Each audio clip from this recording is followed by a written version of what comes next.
Assalamualaikum warahmatullahi wabarakatuh. Kami dari kelompok 16 ingin menjelaskan percobaan 3 dasar teknik tenaga listrik dengan judul mesin arus bolak-balik AC.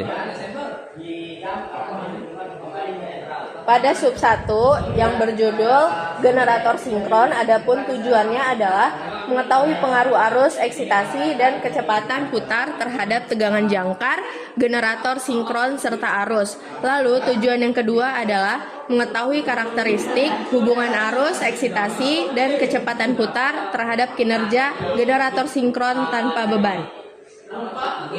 Lalu tujuan selanjutnya ada mengetahui pengaruh kombinasi beban RL terhadap unjuk kerja generator sinkron, meliputi tegangan, arus, kecepatan putar, dan daya. Lalu yang terakhir ada mengetahui karakteristik unjuk kerja generator sinkron pada berbagai kombinasi beban RL. Lalu ada sub kedua, yaitu motor induksi, motor tak serempak. Tujuannya itu membuktikan ketidakserempaan motor induksi. Yang kedua, tujuannya mengetahui pengaruh perubahan torsi beban terhadap kecepatan rotor, selip motor, frekuensi supply, dan arus jangkar dari motor induksi pada tegangan nominal motor. 3. Jadi di sini saya akan menjelaskan sub 1 bagian 1 mengenai generator sinkron tanpa beban. Alat-alat yang kita gunakan terdiri dari power supply sebagai sumber tegangan, lalu ada motor sebagai gunanya fungsinya adalah mengubah energi gerak, energi listrik menjadi energi gerak. Nah, energi gerak itu akan mengalir ke generator. Generator ini fungsinya mengubah energi gerak menjadi energi listrik. Nah, keluaran dari generator ini, energi listrik itu akan diukur menggunakan alat ukur di mana kita menggunakan digital multimeter dan tachometer. Nah, jadi di sini power supply-nya kita menggunakan tegangan DC.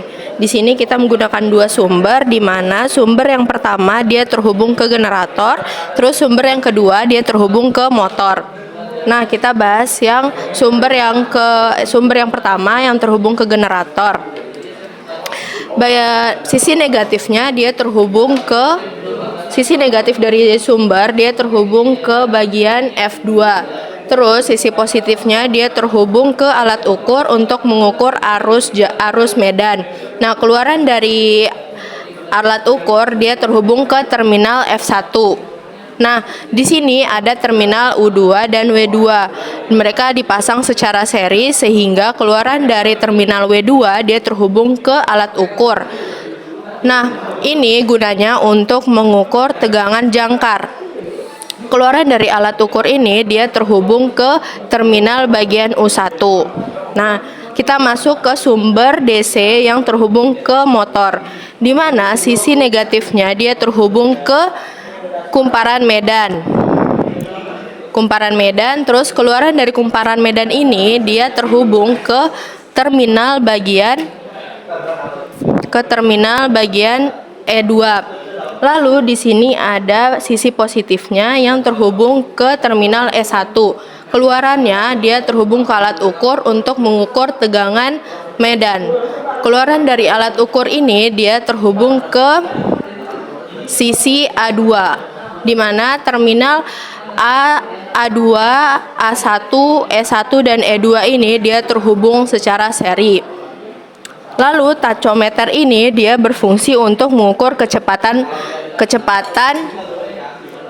RPM. Nah, dari data yang kami dapatkan bisa dilihat kalau saat RPM atau kecepatan putar generator turun, nilai tegangan jangkar atau VS dan arus jangkar atau IJDC juga ikut turun. Sebaliknya, kalau RPM naik, tegangan dan arus juga naik. Jadi, semakin cepat generator berputar, semakin besar tegangan dan arus yang dihasilkan.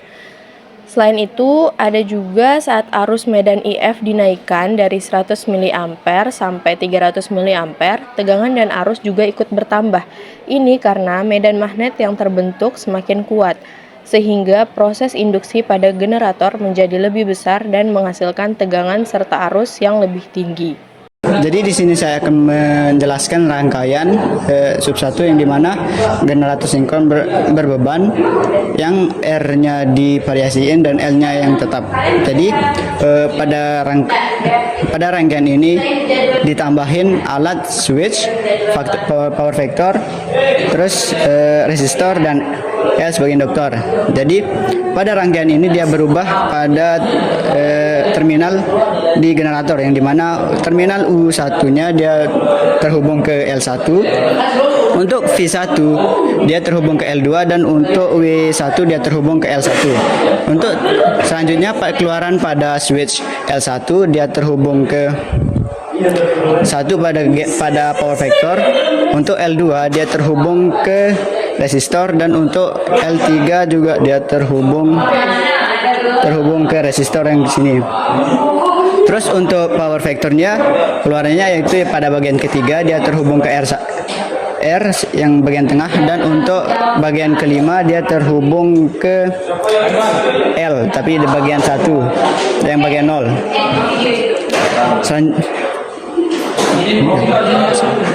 Selanjutnya untuk pada resistor, untuk keluaran yang pertama dia terhubung ke bagian 0 L3 di bagian 0,4H dan 0,65 ampere, dan untuk pada keluaran kedua dia terhubung ke 0,4H dan 0,65 ampere pada L1, dan untuk ketiga keluaran dari resistor ketiga dia terhubung ke 0,4H dan 0,65 di bagian L2. Selanjutnya untuk pada bagian induktornya dia bagian nolnya itu diseriin. Selanjutnya untuk alat ukurnya kita tetap menggunakan 3 alat ukur. Yang pertama di sini dia akan mengukur arus jangkar. Selanjutnya yang dimana dia terhubung pada F1 dan terhubung pada DC bagian positifnya. Dan untuk ini alat ukur yang kedua kita akan mengukur tegangan jangkar, yang dimana untuk bagian ground dia terhubung pada A2 dan untuk bagian positifnya dia terhubung ke E1. Dan alat terakhir untuk mengukur yaitu dia mengukur tegangan medan, yang dimana untuk groundnya dia terhubung ke U1 dan untuk positifnya dia terhubung ke W2, yang dimana untuk U2 dan V2 ini dia terhubung seri. Jadi data yang didapatkan pada rangkaian R berubah L tetap, nilai tegangan jangkar VS meningkat dikarenakan bertambahnya nilai resistansi menyebabkan tegangan pada beban meningkat, sehingga tegangan keluaran generator sinkron juga meningkat. Arus jangkar juga cenderung menurun seiring meningkatnya nilai resistansi. Arus medan pada percobaan dijaga tetap sebesar 0,10 ampere atau 100 mA. Karena arus medan dijaga konstan, maka perubahan parameter yang terjadi lebih dipengaruhi oleh perubahan nilai resistansi. Nilai kecepatan putar meningkat seiring bertambahnya nilai resistansi. Karena arus jangkar yang menurun menyebabkan beban elektromagnetik generator menjadi lebih kecil, sehingga rotor dapat berputar lebih cepat.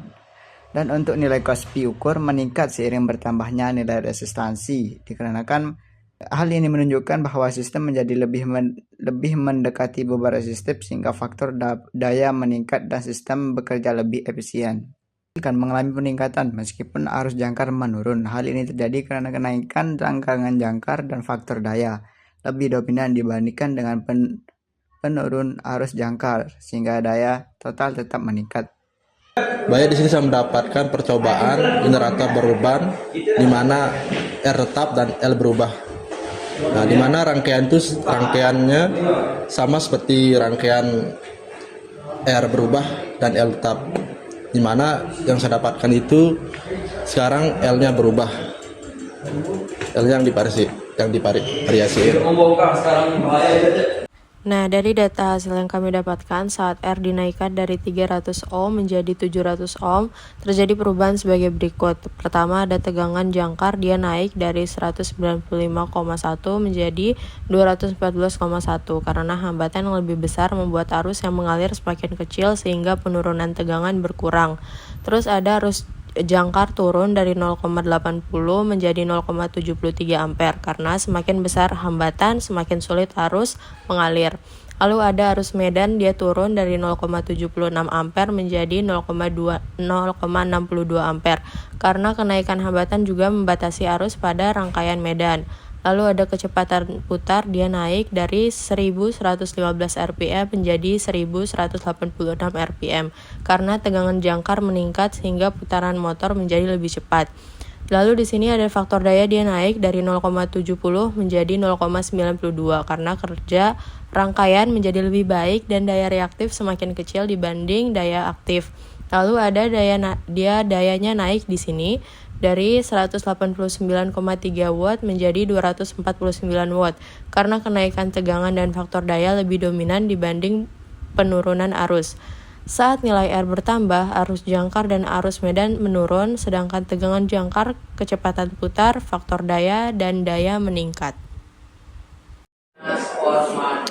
Kali ini saya akan menjelaskan tentang rangkaian sub 2, yaitu motor induksi 3 fasa. Alat yang digunakan pada percobaan ini adalah yang pertama power supply sebagai sumber tegangan utama. Yang kedua ada switch sebagai saklar penghubung dan pemutus dari sumber tegangan ke motor induksi. Selanjutnya ada faktor daya untuk menampilkan faktor daya motor induksi. Dan ada control unit sebagai untuk menampilkan RPM atau rotasi putar. Selanjutnya ada motor induksi dan taco generator yang porosnya terhubung dengan motor induksi. Fungsi dari taco generator ini untuk mengubah putaran menjadi tegangan DC. Dari taco generator terhubung ke control unit. Control unit ini tadi untuk menerima sinyal dari taco generator yang mengubah sehingga bisa menampilkan RPM. Dan terakhir ada brake powder magnetik sebagai beban mekanik untuk motor. Di sini saya akan menjelaskan alur kerja rangkaian dari rangkaian motor induksi 3 fasa. Pertama di sini dari power supply ada 4 line RST sama netral. Kabel RST masuk ke switch L1, L2 dan L3. Lalu di sini ada multimeter yang berfungsi untuk mengukur tegangan yang dikeluarkan oleh power supply. Lalu L1 keluaran dari switch masuk ke power factor meter. Power factor meter ini berfungsi untuk mengukur Kospi. Lalu L2 masuk ke multimeter kedua, berfungsi untuk mengukur arus yang keluar dari L2, arus medan. Langsung masuk ke motor, ke V1. Nah, keluaran dari Kospi tadi masuk ke U1 motor, lalu L3 nya masuk ke W1 motor. Setelah itu keluaran motor masuk ke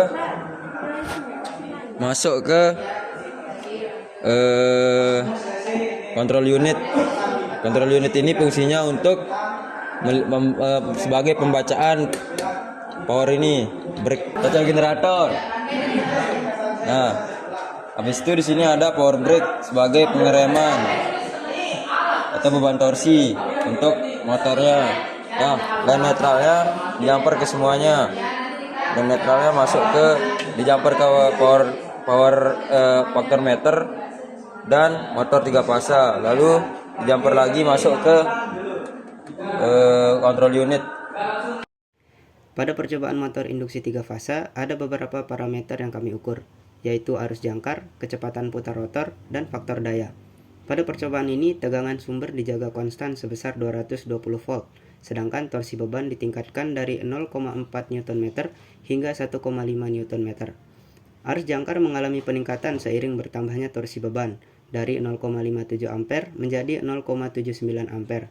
Hal ini terjadi karena semakin besar beban mekanik yang diberikan pada motor, maka motor membutuhkan arus yang lebih besar untuk menghasilkan torsi yang tinggi, sesuai dengan persamaan I sama dengan P per V kali cos Pi.